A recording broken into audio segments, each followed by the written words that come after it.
हर हर Mahadev and welcome to the next vlog of spiritual rides. तो आज हम जा रहे हैं वृंदावन। बाय रोड जाएंगे हम, बाइक लेके हम वृंदावन जा रहे हैं। तो चलते हैं और अभी हम पहुंच चुके हैं दाट काली माता के मंदिर के पास। तो हम माता के दर्शन करके निकल जाएंगे अपनी आगे की जर्नी के लिए, जो कि लगभग 400 किलोमीटर होने वाली है। तो इस बार भी हमारा ग्रुप हमारे साथ नहीं है, क्योंकि सिर्फ मेरा ही प्लान बना था वृंदावन जाने का और मेरे साथ एक जने का और बना था, जिसको लेके मैं निकल जाता हूँ वृंदावन की तरफ। तो वृंदावन जाने में हमें लगभग 7-8 घंटे लग जाएंगे। तो हमने सोचा कि ज़्यादा रेस्ट नहीं करेंगे बीच बीच में, सिर्फ 10 या 15 मिनट गाड़ी को रेस्ट देंगे और चलते रहेंगे वृंदावन की तरफ। और इस वीडियो में मैं ट्राई करूँगा कि वृंदावन की जितनी ज़्यादा से ज़्यादा जगह हो सकती है वो दिखा पाऊँ सबको, और जो भी वृंदावन आएगा उनके लिए थोड़ा ईजी हो जाए वहाँ पर। तो अब हम चलते हैं जल्दी जल्दी।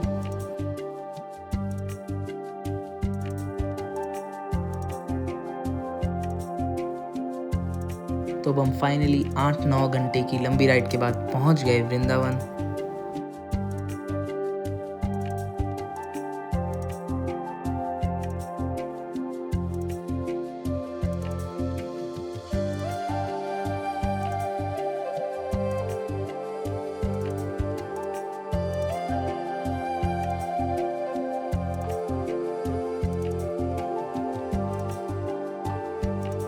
फिर वहाँ पहुँच के हम फटाफट चले गए रूम ढूंढने। हमने सोचा था जहाँ पर पिछली बार रुके थे वहीं रुक जाएंगे, पर वहाँ रूम तो अवेलेबल नहीं था। तो उससे थोड़ा सा ही आगे हमें एक रूम मिल गया अच्छे रेट पे।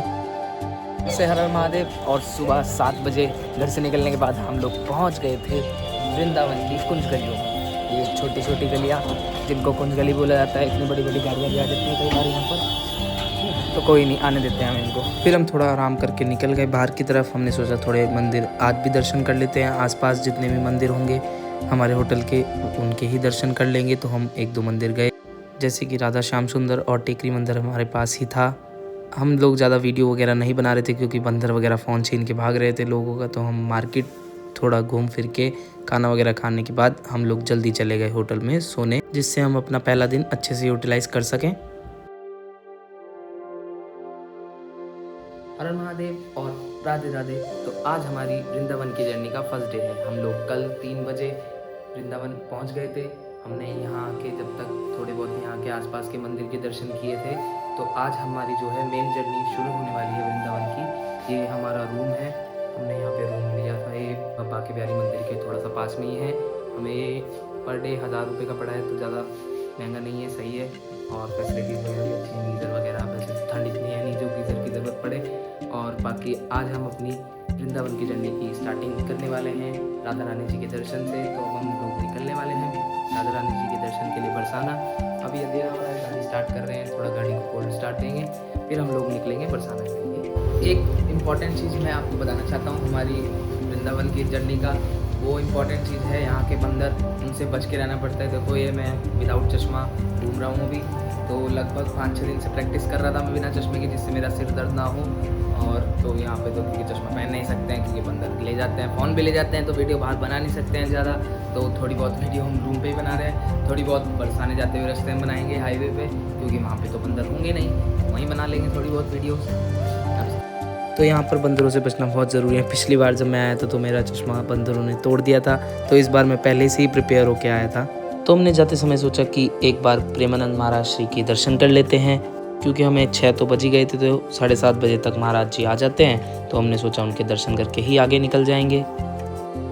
ये हमारे बड़े भाई इस्कॉन टेम्पल पे आए, ये चाय पियेंगे बहुत अच्छी, मालिक रहेंगे, जैसा इनकी जीएफ कार्ड बेकार नहीं रहेगा पैसा। Radhe Radhe, excuse me my God, बाकी वैरायटी स्टॉल में इनका बड़े भाई का स्वागत है। Radhe Radhe, Hare Krishna, excuse me my God, चाय कॉफी मैगी दूध लस्सी, गोपाल सिंह खुराना नाम चलता है बहुत पुराना। राधे राधे राधे राधे। तो अब थोड़ा प्लान में चेंजेस हैं हमारे। हम लोग पहले प्रेमानंद जी के दर्शन करेंगे, फिर जाएंगे बरसाना की ओर दर्शन करके बाबा जी। तो जैसे ही हम लोग महाराज श्री के दर्शन के लिए आगे के लिए निकले, तो हमने देखा काफ़ी भीड़ महाराज श्री के दर्शन के लिए जा रही है। और फुटपाथ पे हमने देखा काफ़ी लोग बैठे हैं।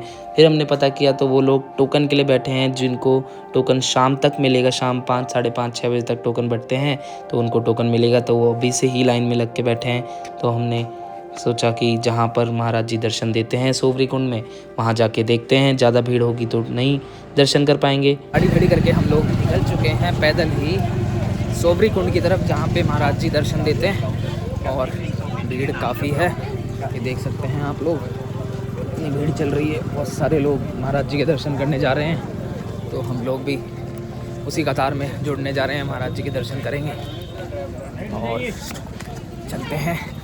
जल्दी जल्दी जा रहे हैं, 7 बजे आते हैं महाराज जी। आजकल गाड़ी पे, मतलब यहाँ तक सोबरी कुंड तक गाड़ी पे आएंगे, उसके बाद भक्तों को दर्शन देके फिर गाड़ी में बैठ के चले जाएंगे अपने आश्रम की तरफ। फिर हमने देखा कि वहाँ पर तो काफ़ी भीड़ थी, काफ़ी लोग तो रात को 2-2 डेढ़ बजे से ही यहाँ पर बैठे थे महाराज जी के दर्शन के लिए कि आगे से दर्शन मिल जाए। हमें तो काफ़ी लेट हो गई थी, हम लोग 6 बजे आए थे, तो हम लोग पीछे ही बैठे थे आज। हमने सोचा अब जब आए हैं तो दर्शन करके ही जाएंगे, चाहे पीछे से करें। तो हम दोनों भी वहीं पर जगह बना के अपनी बैठ जाते हैं और इंतज़ार करने लगते हैं महाराज जी के आने का।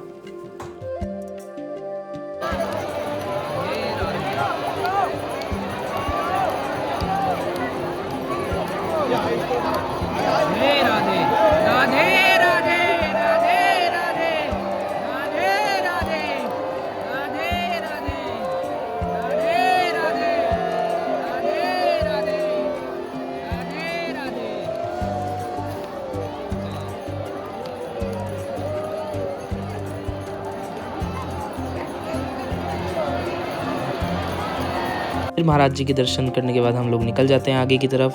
तो हमने देखा कि जो वैष्णो देवी मंदिर है, वहाँ पर जो 4 धाम मंदिर है वो अब ओपन हो चुका है। तो हमने सोचा कि अभी तो भीड़ कम है, तो दर्शन करके चलते हैं। फिर हम फटाफट रुक जाते हैं मंदिर के पास।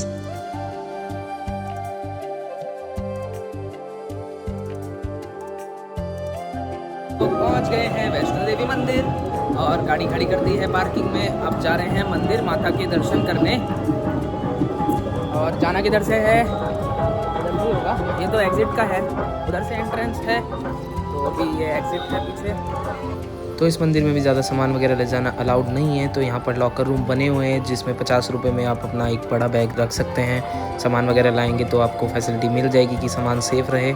हम तो ज़्यादा सामान लाए नहीं थे, हमारे पास एक ही बैग था जिसमें पानी की बोतल और जैकेट वगैरह थी, तो हमने तो उसको गाड़ी पे ही छोड़ दिया था। फिर हम चले गए जल्दी जल्दी मंदिर के अंदर।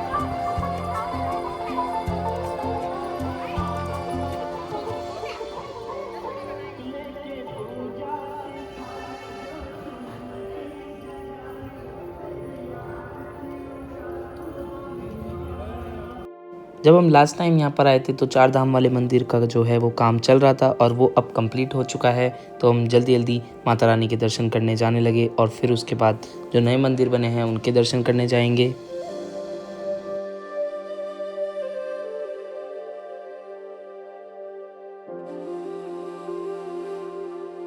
तो वैष्णो देवी मंदिर प्रेम मंदिर से लगभग 4-4.5 किलोमीटर दूर पड़ता है। हम लोगों के पास तो गाड़ी है, तो हमारे लिए ईजी है, हम लोग फटाफट से इधर फटाफट से उधर चले जाएंगे। पर जो लोग ट्रेन वगैरह से आएंगे उनके लिए थोड़ा समस्या हो जाती है कि बार बार रिक्शा बदलना, रिक्शा करना, इतनी पास के लिए भी 4-5 किलोमीटर के लिए भी बार बार रिक्शा करनी पड़ती है। और जो 4 व्हीलर से आएंगे उनको भी थोड़ी समस्या का सामना करना पड़ सकता है, क्योंकि यहाँ पर काफ़ी भीड़ रहती है, तो काफ़ी जाम भी रहता है भीड़ की वजह से।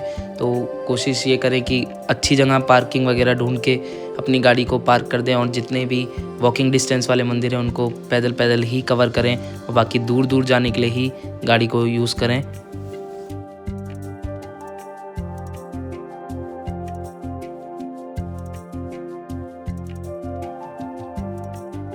और एक और इम्पॉर्टेंट बात, यहाँ पर ज़्यादातर मंदिरों में वीडियोस वगैरह बनाना मना है। जहाँ जहाँ अलाउड है हम लोग सिर्फ वहीं वीडियोस बनाएंगे, बाकी सब जगह वीडियोस बनाने की ट्राई नहीं करेंगे। जहाँ पर मना है वहाँ पर चुपचाप वीडियोस वगैरह बनाने की ट्राई नहीं करेंगे। और सबसे भी यही कहेंगे कि ऐसा ट्राई ना करें, क्योंकि हम लोग जितने भी धार्मिक जगह जाते हैं उनके रूल्स एंड रेगुलेशन की अच्छे से रिस्पेक्ट करते हैं। और जिन भी मंदिरों में अंदर से वीडियो वगैरह बनाना मना होगा तो वहाँ पर हम कोशिश करेंगे कि बाहर से मंदिर की फ़ोटोज़ वगैरह या फिर वीडियो वगैरह बाहर से ही खींचें।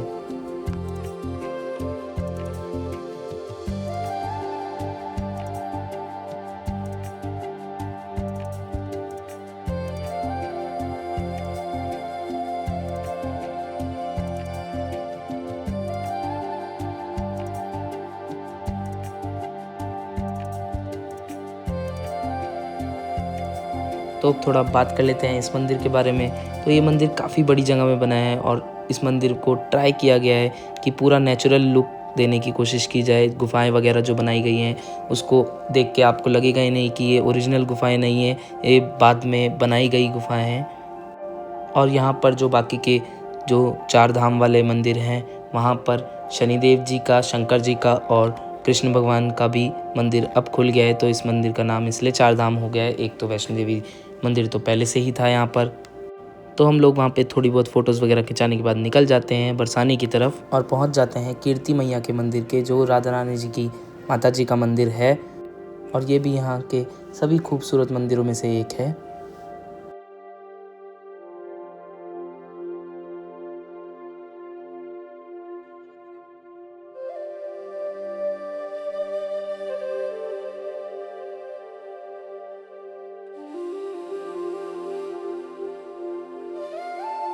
और फिर यहाँ पर कीर्ति मैया और राधा रानी जी के दर्शन करने के बाद हम लोग निकल जाते हैं लाडली जी के मंदिर की तरफ।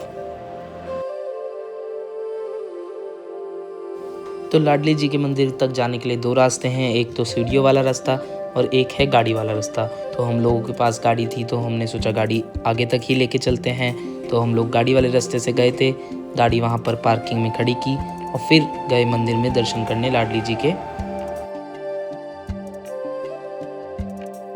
और हर बार की तरह यहाँ लाडली जी के मंदिर में तो भीड़ रहती ही है, क्योंकि अब लाडली जी सब पे कृपा करने लगी हैं, अपने पास बुलाने लगी हैं सबको।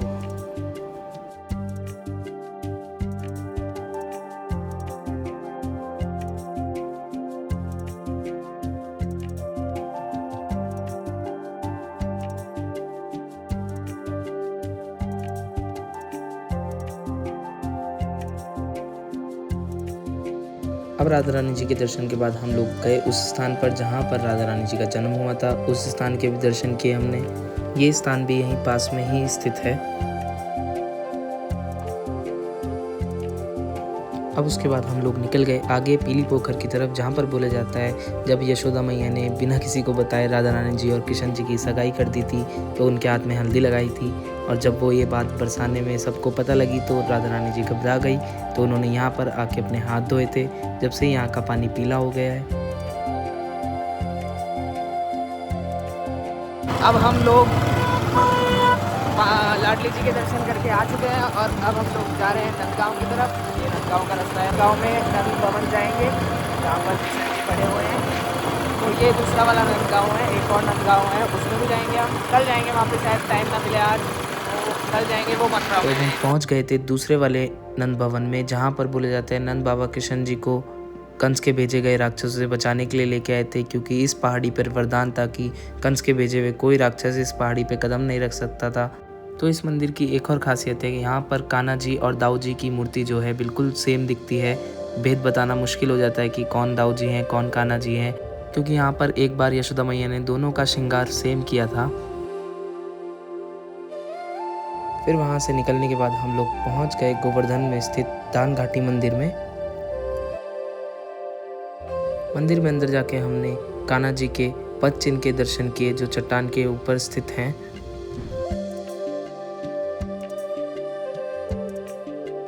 फिर हम चले गए परिक्रमा मार्ग की तरफ, जो कि लगभग 21 किलोमीटर की परिक्रमा है गिरिराज जी की। अगर पैदल करेंगे तो ज़्यादा टाइम लगेगा, हम तो गाड़ी से ही कर ली हमने परिक्रमा, क्योंकि हमारे पास थोड़ा टाइम भी कम था।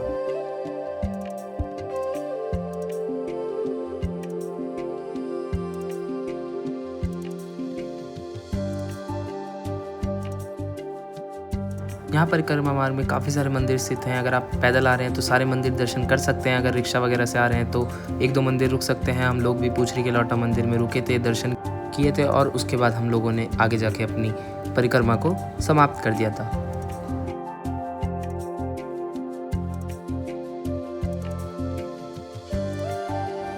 फिर उसके बाद राधा कुंड और श्याम कुंड के दर्शन करने के बाद हम आज की अपनी जर्नी को वहीं ख़त्म कर देंगे, क्योंकि उसके बाद हम चले जाएंगे वृंदावन और खाना खा के करेंगे आराम, क्योंकि अब सुबह से घूम रहे हैं, थक भी गए हैं थोड़ा सा। और कल हम आप लोगों को वृंदावन के जितने भी ठाकुर हैं उनके दर्शन कराएंगे और जितने वृंदावन के आसपास के मंदिर हैं उनके भी दर्शन कराएंगे। कल हम वृंदावन में ही रहने वाले हैं पूरे दिन भर।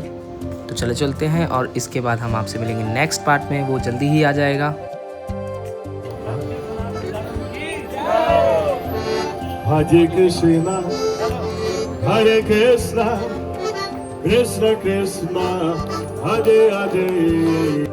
तो हरे कृष्णा और हरे रामा बोलते बोलते आप लोग हमें ज़रूर बताना कि आपको ये वीडियो कैसी लगी, और थैंक्स फॉर वॉचिंग। और हर बार की तरह लाइक, सब्सक्राइब, कमेंट ज़रूर करना।